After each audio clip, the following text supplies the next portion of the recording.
Praise the lord. ప్రభు అయిన యేసు క్రీస్తు ప్రశస్త నామంలో ఈ ఈస్టర్ శుభ సందర్భాన మీ అందరికీ మా హోసన్నా మినిస్ట్రీస్ తరపున హృదయపూర్వకమైన వందనాలు తెలియపరుస్తున్నాను. ప్రభు మిమ్మల్ని ఆశీర్వదించి దీవించునుగాక. ప్రియులారా, ఈ శుభవేళ ప్రపంచమంతయు కూడా ఒకవేళ గడియలు సమయము వేరైనప్పటికీ యేసుక్రీస్తు యొక్క పునరుద్ధానపు శక్తికి తల వంచి కొనియాడుతూ ఆయనను ఆరాధిస్తూ ఉన్న శుభదినం ఇదిగో ఈ ఈస్టర్ శుభదినం. ప్రపంచంలో ఎవ్వరూ చేయలేని, ఎవరికి చేతగాని, ఎవరికి సాధ్యం కాని ఆశ్చర్యమైన గొప్ప కార్యం చేసిన మహనీయుడు మనం ఆరాధించే మన ప్రభు అయిన యేసుక్రీస్తు. ఎందరో నేతలు, ఎందరో భక్తులు, ఎందరో త్యాగశీలులు ప్రాణాన్ని అర్పించిన వాళ్ళు ఉన్నారు. కానీ తిరిగి లేచిన వాళ్ళల్లో యేసుక్రీస్తు ఒక్కడే కనిపిస్తాడు. ఎందుకంటే ఆయన తిరిగి లేచి పునరుద్ధానుడై ఇక మరలా ఆయన చనిపోలేదు. ఆయన సజీవంగా తండ్రి యొద్దకు ఆరోహణమైనట్లు సత్యవాక్యం సెలవిస్తుంది. పునరుద్ధానుడు, మృత్యుంజయుడు, మరణభూములను విరిచినవాడు ఒకే ఒక్కడు. ఆయన పేరు నజరేయుడైన యేసు. సర్వలోక పాప పరిహారార్థమై ఈ లోకానికి వచ్చి సర్వలోక కళ్యాణార్థమై రక్తాన్ని చిందించి ఆయన ప్రాణాన్ని పెట్టాడు, సమాధి చేయబడ్డాడు. మరలా ఆయన చెప్పినట్లుగానే 3వ రోజున సమాధి గుండి చీల్చి మృత్యుంజయుడై పునరుద్ధానపు శక్తితో ఆయన లేచాడు. ఆయన మహనీయుడు, ఆయన అద్భుతాలు చేయగలిగిన వాడు, ఆయన మహత్కార్యాలు చేయగలిగిన వాడు. అంత మాత్రమే కాదు, ఆయన జీవానికి అధిపతి, జీవాధిపతి. అందుకే ఈనాటికి నీ సజీవుడై ఆయన మన మధ్యలో సంచరిస్తున్నాడు. అంతేకాదు, ఈనాడు సజీవుడై ఆయన తండ్రి యొద్ద మన పక్షాన విజ్ఞాపన చేస్తున్నాడు. సర్వాంతర్వ్యామి, సర్వ సృష్టికి కర్త. ఇంత గొప్ప దేవునిని మనం కలిగి ఉండడం ఎంత ధన్యులమో, ఎంత భాగ్యవంతులమో అనిపిస్తుంది. ప్రియులారా, ఈ పూట యేసుక్రీస్తు పునరుద్ధానుడైన తర్వాత ఆ సమాధి దగ్గర జరిగిన కొన్ని విషయాల్ని పరిశుద్ధ గ్రంథంలో మనం ధ్యానిద్దాము, స్మరిద్దాము. చూడండి, యోహాను సువార్త 20వ అధ్యాయం. చక్కటి కొన్ని అనుభవాలను మనం తలపోసుకుందాము. ఈ 20వ అధ్యాయంలో ప్రాముఖ్యంగా మనం గుర్తించవలసింది ఏంటంటే, ఆదివారమున ఇంకనూ చీకటి ఉన్నప్పుడు మగ్దలేని మరియ పెందలకడ సమాధి యొద్దకు వచ్చి సమాధి మీద ఉండిన రాయి తీయబడి ఉండుట చూచెను. ప్రియులారా, చూడండి, ఇక్కడ ఆదివారం తెల్లవారుతూ ఉండగా మగ్దలేని మరియ ఇంకా వారు సమాధిని వెతుక్కుంటూ వెళ్ళి ఆ సమాధి మీద రాయి దొర్లింపబడి ఉండటం చూచారంట. చూడండి, యేసుక్రీస్తుని ఒక తొలిచిన సమాధిలో ఉంచి దానికి పెద్ద రాతిని అడ్డుగా పెట్టి సీళ్లు వేశారు. మన అందరికీ తెలిసిన చరిత్రయే. యేసుక్రీస్తు నేను చనిపోయి మరలా 3వ రోజున తిరిగి లేస్తానని చెప్పిన ఆ మాటలు శత్రువులకి జ్ఞాపకం ఉందండి. కానీ బాధాకరమైన విషయం ఏంటంటే, ఆయన వెంట తిరుగుతున్న వీరికే జ్ఞాపకం లేదు. ఆయన 3వ రోజున మరల సమాధి గుండె చీల్చి లేస్తాను, మృత్యుంజయుడనై నేను సజీవుడనై కనబడుతానని చెప్పిన మాటలు శత్రువు గుండెల్లో నిలిచిపోయాయి. అందుకే సమాధిలో ఉంచి సమాధికి రాతిని పెట్టి సీళ్లు వేశారు. వారు వేసిన సీళ్లు బద్దలయ్యాయి. వారి ఆలోచనలు పటాపంచలయ్యాయి. వాళ్ళు కనిన కలలు కనుమరుగైపోయాయి. యేసుక్రీస్తు సజీవుడై సమాధిలో నుంచి లేచాడు. ఇప్పుడు చూస్తే దానికి ఆనవాళ్ళు, ఆధారాలేంటి అని పరిశుద్ధ గ్రంథంలో చూస్తే మరియ వెళ్ళి చూడగానే ఆ రాయి తొలగిపోయి ఉందంట.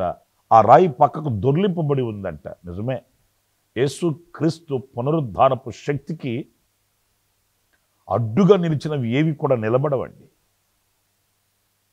ఆయన ప్రభావ మహిమలకు ఆటంకంగా నిలిచిన ఏది కూడా నిలిచేది కాదు, నిలబడేది కాదు. ఆ మహత్తరమైన శక్తి పరిశుద్ధ పౌలు చెప్తాడు కదండి, యేసుక్రీస్తుని మృతులలో నుండి లేపిన వాని ఆత్మ, అంటే దేవుని ఆత్మ దిగివచ్చింది. ఆ దేవుని ఆత్మ దిగివచ్చి ఆ రాత్రిని దొర్లించి మృతులలో నుంచి యేసుక్రీస్తుని లేపింది. దేవుని పరిశుద్ధ నామానికి మహిమ కలుగునుగాక. నా ప్రియమైన సహోదరులారా, ఈ లోకం ఎన్ని ఆటంకాలు వేస్తే, సాతాను ఎన్ని అడ్డుబండలు పెడితే, ఈ లోక సంబంధమైన వ్యవస్థలు ఆయన పునరుద్ధానపు శక్తికి ఎంత విరోధంగా వికృత రూపము దాలిస్తే ఆ శక్తిని అడ్డుకోగలుగుతారు? అది దైవశక్తి. అందుకే ఆయనను సమాధిలో ఉంచి రాతిని అడ్డుగా పెట్టినప్పుడు ఆ రాతిని దేవుడు తొలగించాడు. ఆనాడు ఆయన సమాధికి అడ్డుగా పెట్టిన రాతినే కాదు, దైవశక్తిని మనం పొందుకొనివ్వకుండా, ఆ దైవశక్తిని మనం చూడనివ్వకుండా, మన ఆధ్యాత్మికమైన జీవితంలో ప్రభు అనుగ్రహించే ఆ ప్రభావ మహిమలను లేక ఆ ప్రభావ శక్తిని చేరనివ్వకుండా అడ్డుగా ఉన్న ఏ రాతినైనప్పటికీ కూడా ఆయన తొలగిస్తాడు, ఆయన దొర్లిస్తాడు. ఒకవేళ ఏదో చేస్తున్నట్లుగా సంబరాలు చేసుకోవచ్చు, సంబరాలు అంటేటట్లు, కానీ అవి ఏవి కూడా నిలిచేవి కావు, ఏవి కూడా కొనసాగేవి కావు ఆ దైవశక్తి ఎదుట. ప్రేమైన దేవుని బిడ్డలారా, ఆనాడు యేసుక్రీస్తు సమాధికి అడ్డుగా పెట్టిన రాతిని ఎవరు దొర్లించాడు? ఈరోజు మన బ్రతుకులలో అడ్డుగా నిలిచిన ఆ అడ్డు బండల్ని, ఆ రాతి గోడల్ని, ఆ ఆటంకాలని, అవరోధాలని, అభ్యంతరాలని ఎవరు తొలగిస్తారు? మనుషులను మనం నమ్ముకోవాల్సిన అవసరం లేదు, మనుషుల మీద ఆధారపడవలసిన అవసరం లేదు. మరియా సమాధి వద్దకు వస్తూ స్త్రీలంతా కలిసి మాట్లాడుకుంటున్నారంట, మన కొరకు ఆ రాతిని ఎవరు దొర్లిస్తారు? నిజమే, వీళ్ళు సమాధి దగ్గరికి వెళుతున్నారు ఆయన చూడాలని, ఆయనకి అత్తరు పూయాలని, సుగంధ ద్రవ్యాలు ఆయనకి రాయాలని వెళుతున్నారు. అయితే వీళ్ళకి సహాయం చేసి వీళ్ళ ఆశను గుర్తించి, అయ్యో వీళ్ళు భక్తిగా బ్రతుకుతున్నారే, వీళ్ళు దైవ సన్నిధికి వెళుతున్నారే, లేకపోతే ఆయన మీద అభిష్టం కలిగి ఆయన చూడటానికి వెళుతున్నారే, వీళ్ళకి మనకు సహాయం చేయాలని ఎవరు సహాయం చేస్తారు? ఎవరి దగ్గరకు వస్తారు? ఎవరు సహాయం చేయరండి. అందుకే మనం ఆరాధించే మన దేవుడు ఆశ్చర్యకరమైన సహాయం చేసే దేవుడు గనుక వారు సమాధి యొద్దకు రాకమునిపే వారి ఆశ తీర్చిన దేవుడు ఆ రాతిని దొర్లించి తొలగించి వారికి ఒక దైవ ప్రత్యక్షతను చూపించాడు. ఇక్కడ మనం మొదట గమనించవలసింది, ఆ రాయి దొర్లించబడి ఉండుట చూచెను అనే మాట మనం చూస్తున్నామండి. ఇక రెండవ ఘట్టానికి వస్తే, ఈమె వెళ్ళి యేసు ప్రభు శిష్యులతో చెప్పింది. ఇక్కడ వ్రాయబడిన మాట ఏంటంటే, పేతురుతో మరొక శిష్యుడును ఇద్దరు కూడి పరిగెత్తుకుంటూ వచ్చారంట. పేతురు కంటే ఆ శిష్యుడు ముందుగా వెళ్ళి సమాధిలోకి వెళ్ళడానికి ఆయన సందేహించాడు. కానీ పేతురు మాత్రం అలాగే యేసుక్రీస్తును గాఢంగా ప్రేమించిన వాడు కదా, ఆ సమాధిలోకి లోపలికి వెళ్ళి ఏం చూశాడో నేను చదువుతాను చూడండి. 7వ వాక్యం చదువుతున్నానండి. నారబట్టలు పడి ఉండుటయు ఆయన తల రుమాలు నారబట్టల యొద్ద ఉండక వేరుగా ఒక చోట చుట్టిపెట్టి ఉండుటయు చూచెను. ప్రియులారా చూడండి, ఆయన పునరుద్ధానుడే లేచాడు. ఇప్పుడు పేతురు లోపలికి వెళ్ళి చూస్తే ఏం కనబడుతుందో తెలుసండి? ఆయన తల రుమాలు నారబట్టలు చుట్టి తలగడ దగ్గర కాకుండా వేరే చోట అలా చుట్టి పెట్టబడి ఉండడం చూశాడంట. అంటే ఆయనను బంధించి ఆయనకు కట్టి ఉన్న కట్లన్నీ చుట్టి అక్కడ సాక్షిగా అనుకుంటాను అక్కడ పెట్టున్నారంటండి. పేతురు చూశాడు. ఇక్కడ వాళ్ళ సందేహాలకి జవాబు కలిగిందండి. ఎందుకంటే ఆయనను ఎవరన్నా ఎత్తుకొని వెళ్ళుంటే ఆ కట్లు విప్పి అక్కడ పెట్టి తీసుకెళ్ళరు కదండి. ఇప్పుడు యేసుప్రభు శరీరం మీద ఇంకా ఎవరికైనా కక్ష ఉంది, లేదు వాళ్ళు వేరే చోట ఆ బాడీని ఆ శరీరాన్ని ఉంచాలనుకుని తీసుకుని వెళ్ళుంటే ఆ చుట్టబడి ఉన్న కట్లతోనే తీసుకెళ్ళిపోతారు కదా. మరి ఈ కట్లు విప్పి ఆయన తల రుమాలు ఇవన్నీ అక్కడ చుట్టి పెట్టబడి ఉండడంలో అర్థం ఏంటి? ఆయన్ని ఎవ్వరు ఎత్తుకొని పోలేదు, ఎవ్వరు తీసుకుని పోలేదు. అక్కడ ఏదో జరిగింది. ఏం జరిగి ఉంటుంది? ఆ బట్టలు అక్కడ చుట్టి పెట్టబడి ఉన్నారంటే ఆ కట్లు విప్పబడ్డట్టే కదా. వాళ్ళకి ఆశ్చర్యం కలిగింది. నా ప్రియమైన సహోదరులారా, చూడండి, యేసుక్రీస్తు పునరుద్ధానమును గురించి ఎలాంటి సందేహం అవసరం లేదండి. అందుకే మన ప్రభు ఈ సందేహాలన్నింటికీ కూడా ముగింపు పలికాడు. చాలామందికి చచ్చిన వాళ్ళు ఎలాగ లేస్తారండి, ఆయన నిజంగానే లేచాడా అండి? ఈనాడు మనం మాట్లాడుకోవడం కాదు, ఆనాడు సజీవంగా వాళ్ళకు ఒక సాక్షిగా ప్రభు వాళ్ళ కనులకు కనుపరిచాడు. నేను మృత్యుంజయుడను, నేను పునరుద్ధానుడను, నేను మరణపు ముళ్ళను విరిచి లేచాను అనడానికి నిదర్శనం ఆయన ఒంటి మీద ఉన్న ఆ బట్టలు, ఆయన తల రుమాలు, ఇవన్నీ అక్కడ చుట్టుపెట్టి వాళ్ళ హృదయంలో ఉన్న ఆ సందేహాలన్నీ తొలగించాడు. నిజమే, మనం ఆరాధించే మన దేవుడు ఎవరంటే ప్రతి సందేహానికి జవాబు, ప్రతి సమస్యకు పరిష్కారం. ఎక్కడ మనం సందేహాలతో ఇది ఏమగునో, ఇది ఏమవుతుందో, ఇది ఏమై ఉంటుందో అనే సందేహాలకి ఎక్కడ మనకు తావు ఇవ్వడండి. ఆయన కార్యాలన్నీ అవును అన్నట్లుగా ఉంటాయి. ఆయన కార్యాలన్నీ స్పష్టత కలిగి ఉంటాయి. ఆయన కార్యాలన్నీ వినూత్నమై ఉంటాయి, విజయవంతంగా ఉంటాయి.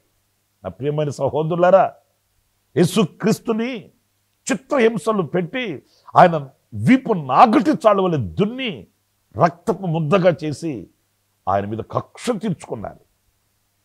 యేసుక్రీస్తు తన ఆత్మను తండ్రికి అప్పగించుకొని ఆయన సమాప్తమైనదని చెప్పి ప్రాణం విడిచేశాడు. ఆయన ప్రాణం మీద ఆయనకు అధికారం ఉంది. ఆయన లేచుటకు కూడా, సమాధిలో నుంచి మృత్యుంజయుడు లేచుటకు కూడా ఆయన అధికారం కలిగిన వాడు. అందుకే ఆయన బ్రతికి ఉన్నప్పుడే తన పునరుద్ధానమును గురించి ప్రకటిస్తూ వచ్చాడు. ఆ పునరుద్ధానమునకు సాక్షిని లేక సాక్ష్యాలని ఆయన ప్రత్యక్షపరిచాడు. ఇంకొక చిన్న విషయం కూడా నేను మీతో చెప్తాను. మొదట రాయి దొర్లించబడి ఉన్నట్టు చూశారు.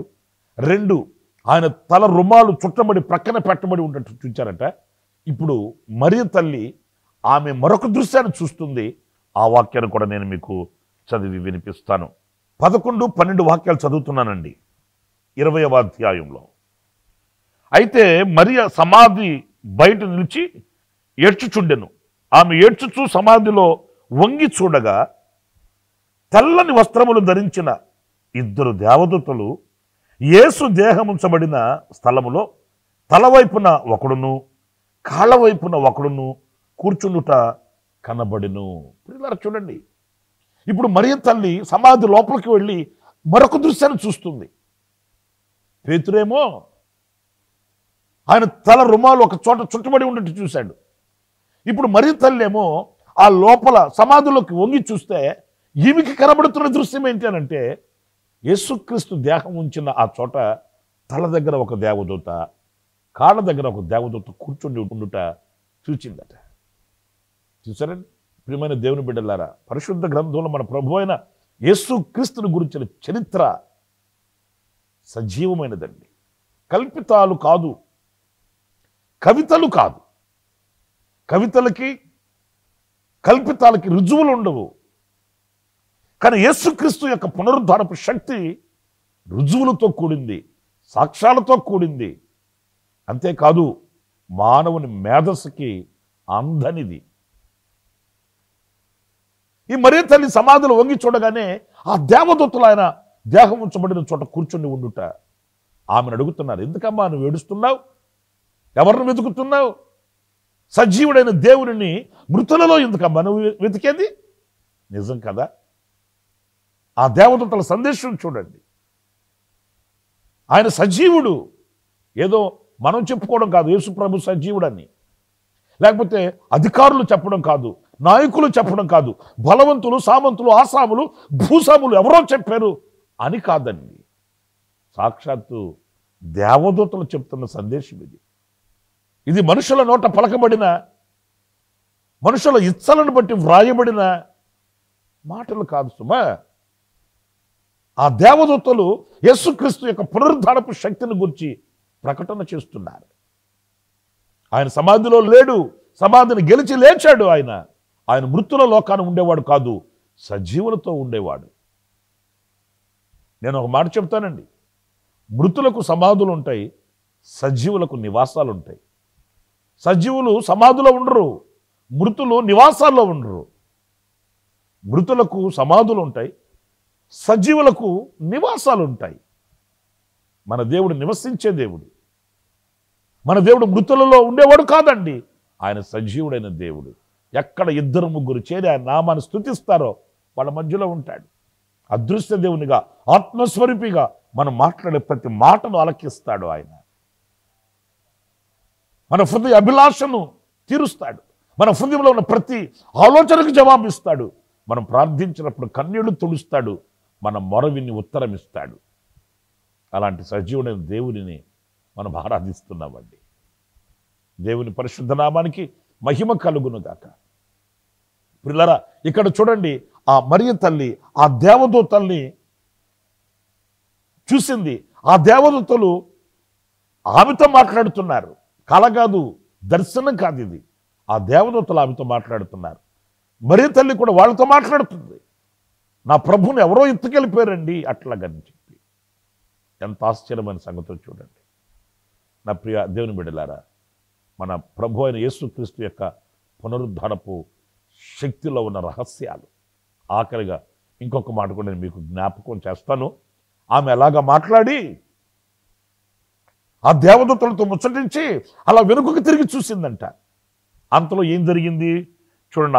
ఆ వాక్యాన్ని కూడా నేను మీకు జ్ఞాపకం చేస్తాను. 14వ వాక్యం చదువుతున్నానండి. ఆమె ఈ మాట చెప్పి వెనక తట్టు తిరిగి యేసు నిలిచి ఉండుట చూచెను. దేవునికి స్తోత్రం కలుగునుగాక. ఈ 4వదిగా మనం గమనిస్తే ఆమె దేవదూతలతో ముచ్చటించి వెనుతట్టు తిరిగి చూస్తే అక్కడ ప్రభు అయిన యేసుక్రీస్తు ఆమెకి కనిపించాడంట. స్తోత్రం కలుగునుగాక. ఇంకా ఆమె హృదయం నిజంగా ఎంత తన్మయమై ఎలాగా ఉల్లసించిపోయి ఉంటుందో చూడండి. వాస్తవానికి ఆమె పాపం తోటమాలు అనుకుని ఆయన్ని కూడా అడుగుతుంది, నా ప్రభువుని ఎవరు తీసుకెళ్లారు, ఎక్కడ తీసుకెళ్లారు చెప్పవయ్యా అట్లా. అంటే ప్రభు పేరు పెట్టి పిలిచాడు, మరియా అలాగని. ఆమె కనులు తెరవబడ్డాయి. రబ్బునీ అంటూ దగ్గరికి వెళ్ళబోయింది. నేను ఇంకా తండ్రి వద్దకు వెళ్ళలేదు అని ఆమెతో ముచ్చటించాడు. సాక్షాత్తు ఆమె ప్రభువును చూచింది. మన ప్రభు సమాధిని గెలిచి లేచి ఎవ్వరు కంటబడకుండా అదృశ్యంగా ఆయన అంతర్ధానమైపోయిన వాడు కాదండి. తమ ప్రియులకు కనబడ్డాడు. ఆనాడే కాదు, ఈనాడు కూడా ఆయనను ప్రేమించే వారికి ప్రత్యక్షమవుతాడు. ఆయన స్తుతించే వారికి ప్రత్యక్షమవుతాడు. ఆయనను ఆరాధించే వాళ్ళకి ఆయన కనబడుతాడు. వాళ్ళ దుఃఖాన్ని తీరుస్తాడు, వాళ్ళ ఆశ తీరుస్తాడు, వాళ్ళ హృదయంలో ఉన్న వాంఛను తీరుస్తాడు. ఆయన మహిమా శరీరాన్ని ఆమె చూచింది. నా ప్రియమైన సహోదరులారా, ఈరోజు మనం కూడా ఏదో ప్రభుని ఆరాధిస్తున్నాం, స్తుతిస్తున్నాం, బైబిల్ పట్టుకుని భక్తిగా ఉంటున్నామని కాదు, కానీ ఆయనను చూడాలన్న కాంక్ష, ఆయనను చూడాలన్న ఆశ మనకు కలిగితే నిశ్చయంగా ఆయన మనకు ప్రత్యక్షమవుతాడు. ఆయన పునరుద్ధానుడు. సమాధిలో కాదు, సజీవులతో ఆయన ఉన్నాడు. స్తుతిలో ఆయన సింహాసనమై ఉంటాడు. ఆయనను చూడాలన్న కాంక్ష మనకు ఉండాలనే, కానీ మనకు కనబడుతాడు. తన శిష్యులకు కనబడ్డాడు, అనేకులకు కనిపించాడు. ఈనాటికి సజీవుడై ఆశపడిన ప్రతి ప్రాణాన్ని తృప్తిపరుచుచున్నాడు. ఆయాస నీకు కలిగితే నీకు కనిపిస్తాడు, తప్పనిసరిగా నీతో మాట్లాడతాడు. ఆయన అపురూపమైన స్వరూపం దర్శనము చేత నిన్ను తృప్తిపరుస్తాడు.